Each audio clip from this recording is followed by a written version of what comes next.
ایک بیٹا کعبۃ اللہ کا امام ہو اور ایک بیٹا مسجد اقصی کا امام ہو، بھلا ایسا بھی خوش بخت باپ آپ نے دیکھا ہے جس کی نسل سے انبیاء ہوں، جد الانبیاء کہلائے؟ اللہ تعالیٰ جل شانہ حضرت ابراہیم علیہ السلام کو ان عزتوں سے مالا مال کیا جو انہی کا مقصود ہے۔ جس ماحول میں آنکھ کھولتے ہیں وہ کفر کا اور شرک کا ماحول تھا، فطرت سلیمہ اس کو گوارا نہ کر پائی۔ قرآن مجید نے اس کہانی کو کتنی خوبصورتی کے ساتھ بیان فرمایا۔ ارشاد کیا وَلَقَدْ آتَيْنَا إِبْرَاهِيمَ رُشْدَهُ مِنْ قَبْلُ، ہم نے ابراہیم علیہ السلام کو پہلے سے ہی رشد و ہدایت کے نور سے مالا مال کیا تھا۔ اللہ تعالیٰ جل شانہ نے ان سے ایک بڑا کام لینا تھا، تو ان کی فطرت اور ان کی طبع کے اندر وہ چیز رکھی کہ جو کبھی بھی اس چیز کو قبول نہیں کر سکتی تھی۔ خیر جب بڑے ہوئے اور دیکھا کہ بت پرستی کا دورہ ہے، تو آپ نے کہا کہ یہ کیا ہیں بت جن کو تم پوجتے ہو؟ تو انہوں نے کہا کہ ہمارے آباء و اجداد ان کو پوجتے آئے ہیں اور شروع سے ان کی پرستش چل رہی ہے، لہٰذا ہم ان کو ترک نہیں کر سکتے۔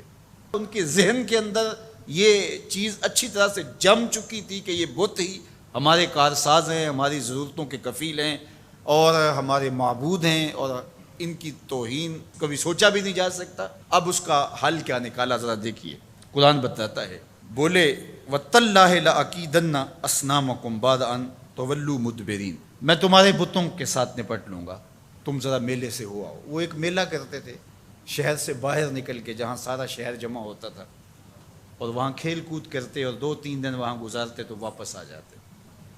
جانے سے پہلے وہ بتوں کے سامنے انواع اقسام کے کھانے رکھتے، اور جب واپس آتے تو سب سے پہلے بت خانوں میں ہی آتے، بتوں کو سلامی پیش کرتے، پھر اپنے گھروں کو لوٹتے۔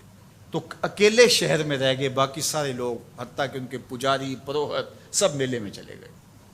اب حضرت ابراہیم علیہ السلام نے کلہاڑا پکڑا اور ان کے مرکزی بت خانے میں داخل ہوئے۔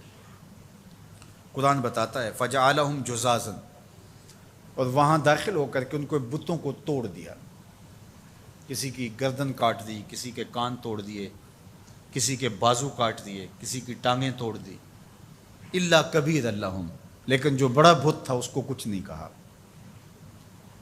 اب ان بتوں کے ساتھ حضرت خلیل اللہ کی دشمنی کیا تھی؟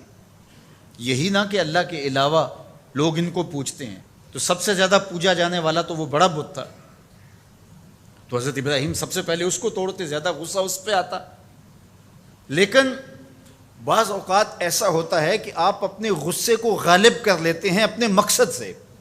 حضرت ابراہیم کی نظر مقصد پہ تھی، غصہ بھی اپنی جگہ پہ تھا۔ تو ہر شے جو غلط سمجھی جا رہی ہے اس کو کس وقت غلط کہنا ہے اور کس وقت جو ہے وہ اس پہ بات کرنی ہے، یہی تو حکمت ہوتی ہے، یہی تو دانائی ہوتی ہے۔ دانائی کا انداز دیکھیے، الا کبیر اللہم، لیکن ان میں جو سب سے بڑا تھا اس کو چھوڑ دیا۔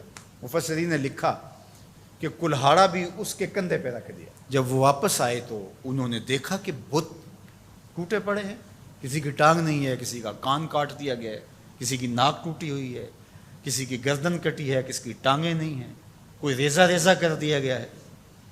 تو بہت پریشان ہوئے، ظاہر ہے ان کی عقیدت ان سے وابستہ تھی، تو وہ تو خون کے آنسو رونے لگے، بیٹھ گئے۔ قالوا سمعنا فتى يذكرهم يقال له ابراہیم، تو کچھ لوگوں نے کہا کہ ایک نوجوان ہے اس شہر میں جس کو لوگ ابراہیم کہتے ہیں، بتوں کے خلاف اگر کوئی بولتا ہے تو اسی کی زبان سے سنا ہے، تو یہ سب کچھ اسی کا کیا دھرا ہوگا۔ پنچایت بیٹھ گئی، آیان اقتدار بھی بیٹھ گئے، کہا بلاؤ اسے، لوگوں کے سامنے لاؤ اس کو، لعلہم یشہدون، تاکہ لوگ گواہی دیں کہ واقعی یہ بتوں کی برائی بولتا ہے، تو اس پر فرد جرم عائد کر دی جائے۔ اب حضرت ابراہیم کو پیغام جاتا ہے کہ تمہیں پنچایت میں بلایا جا رہا ہے، پورے شہر میں ایک ہی اللہ کا پرستار ہے۔ ابراہیم علیہ السلام اب آتے ہی ہیں تو ان کو دیکھتے ہی وہ جھٹ بول پڑے، اَأَنْتَ فَعَلْتَ هَذَا بِآلِهَتِنَا یا ابراہیم، اے ابراہیم ہمارے ان خداؤں کے ساتھ یہ سلوک تم نے کیا ہے؟ ایک دم سب نے جو ہے وہ آوازیں لگانا شروع کر دی۔ ابراہیم علیہ السلام نے 2 ٹوک واضح اور مناسب حال جو ان کے اوپر کلہاڑے کے وار سے بھی زیادہ کاری ہو جواب دیا۔ قال بل فعلہ کبیرہم ھذا فاسألوہم ان کانوا ینطقون، کہا بڑے نے کیا ہوگا، اسلحہ اس سے برآمد ہوا ہے، چلو نہیں تو ان سے پوچھ لو تمہارے ساتھ یہ کس نے کیا ہے۔ کتنا خوبصورت جواب تھا۔ حضرت ابراہیم علیہ السلام نے ان کا ناطقہ بند کر کے رکھ دیا، ان کی بولتی بند ہو گئی۔ کہا بڑے نے کیا ہوگا، ظاہر ہے لڑائی ہوگی کہ یہ کہتا ہوگا میں بڑا ہوں تم چھوٹے، درمیان میں کیوں آ گئے ہو، آپس میں لڑائی ہوگی، تو یہ اس کی طاقت کا مظاہرہ ہوا ہے، دیکھو اسلحہ بھی اس سے برآمد ہو رہا ہے۔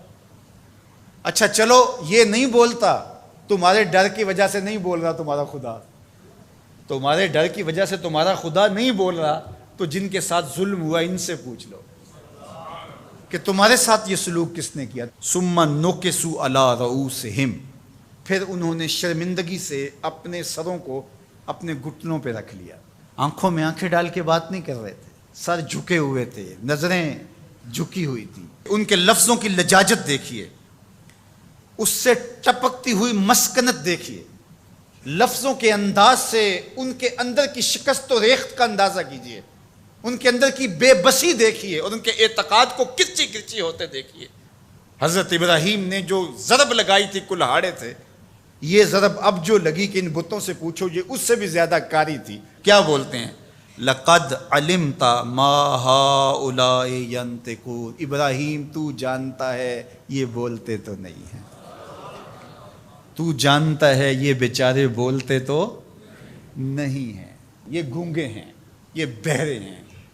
اللہ اکبر۔ حضرت ابراہیم یہی تو انہیں لانا چاہتے تھے جہاں وہ آگے، اب ان کے سر جھکے ہوئے۔ حضرت ابراہیم علیہ السلام اسی وقت کی تلاش میں تھے۔ ارشاد فرمایا قال افتعبدون من دون اللہ ما لا ينفعکم شیئا ولا یضرکم اف لکم ولما تعبدون من دون اللہ افلا تعقلون۔ بتوں کی بے بسی پر اب جو کلہاڑے برس رہے ہیں، فکر کے تازیانے برس رہے ہیں، وہ ان کلہاڑوں کے واروں سے زیادہ کاری اور سخت ہیں جس سے پہلے بت توڑے تھے۔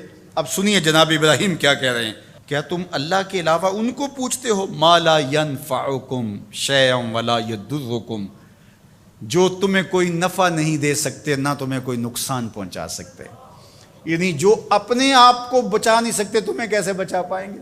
آگے کہا اف لکم، ان لفظوں کی کاٹ دیکھیے، ان لفظوں کی اٹھان دیکھیے، اف لکم، افسوس ہے تمہارے اوپر، وَلِمَا تَعْبُدُونَ مِن دُونِ اللَّهِ، اور ان پر افسوس جن کو تم اللہ کے علاوہ پوچھتے ہو۔ افلا تعقلون، تمہارے اندر عقل نہیں ہے؟ ذرا سوچو کہ وہ جو اپنے آپ کو بچا نہ سکے وہ تمہیں کیسے بچا سکیں گے۔ اب سکوت مرگ طاری ہے، کوئی بولتا نہیں ہے۔ جب منطق اور دلیل خاموش ہو جائے تو پھر ایک ہی طریقہ ہوتا ہے، لگا دو پابندیاں، اسے جینے کا حق چھین لو۔ اب یہی ان کے پاس رہ گیا تھا، بولے انہیں جلا دو۔ بہت بڑی چیخا تیار ہو گئی، اب اس کے قریب جانے کی کسی کو ہمت نہیں، دور دور تک آگ کی تپش محسوس ہوتی ہے۔ پھر ایک منجنیق تیار کی گئی اور اس کے ایک پلڑے میں حضرت خلیل اللہ کو بٹھایا گیا۔